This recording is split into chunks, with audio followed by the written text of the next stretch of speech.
Rebonjour à tous. Voilà, donc vous avez plusieurs procédures en fait qui vous permettent en fait d'avoir un diplôme. Pourquoi? Parce qu'en fait dans cette étape en fait de changement de métier, de changement d'activité, vous devez acquérir des compétences, ok, ou bien justifier de certaines compétences, ok.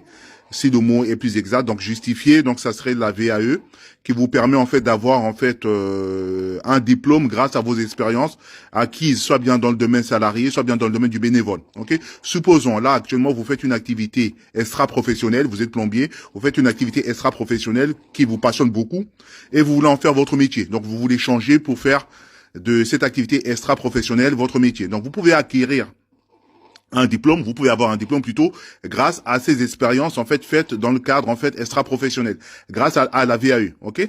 Donc ça vous permet en fait grâce à ces compétences et savoirs acquises au cours de ces expériences, ces années. Donc je vais expliquer la procédure puisqu'il y a un dossier à monter, donc il y a des étapes. J'expliquerai ça dans ma vidéo, dans ma page que je vous invite vraiment en fait à suivre, ok. Ça serait très long en 3 minutes pour tout vous expliquer, mais vous inquiétez pas, étape par étape, je vais vous expliquer ça dans une vidéo qui va suivre sur ma page TikTok. Ok, donc la VAE vous permet d'avoir un diplôme grâce à vos expériences professionnelles. Ok, donc c'est quelque chose qui vous permet d'avoir un diplôme grâce à vos expériences professionnelles. Vous avez aussi ce qu'on appelle la VUS, ok, la validation des études supérieures, VES en deuxième, validation des études supérieures. C'est quelque chose qui vous permet en fait d'avoir aussi un diplôme, ok, donc universitaire notamment, grâce à des études faites en France ou bien à l'étranger dans le domaine universitaire. Il y a aussi une procédure, une démarche de dépôt de dossier, voilà une procédure étape par étape. J'expliquerai ça aussi en fait dans ma vidéo, ok. Donc n'hésitez pas à liker en fait ma page TikTok. J'expliquerai ça dans une vidéo qui va suivre d'ici quelques instants, ok. Vous avez en dernier ce qu'on appelle la VAP, ok. La VAP en fait, à la différence de la VAE et à la différence de la VES, ça vous permet pas d'avoir un diplôme, ok. Ça vous permet d'accéder à une formation. Supposons, vous voulez faire en fait une formation. Par exemple, en fait, pour faire une formation d'un niveau Bac+2, il faut justifier d'un niveau Bac, ok.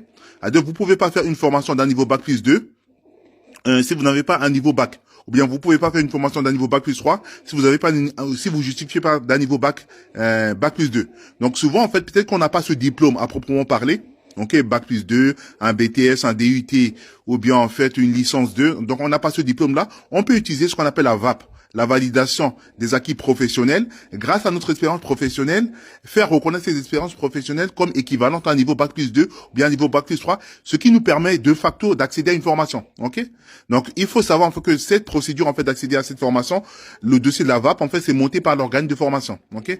Les organes de formation en fait ce sont eux en fait qui vont plus ou moins vous aider à valider ce dossier-là et d'accéder à ce diplôme. Ok. Le diplôme après vous avez deux catégories. Vous avez ce qu'on appelle la RNC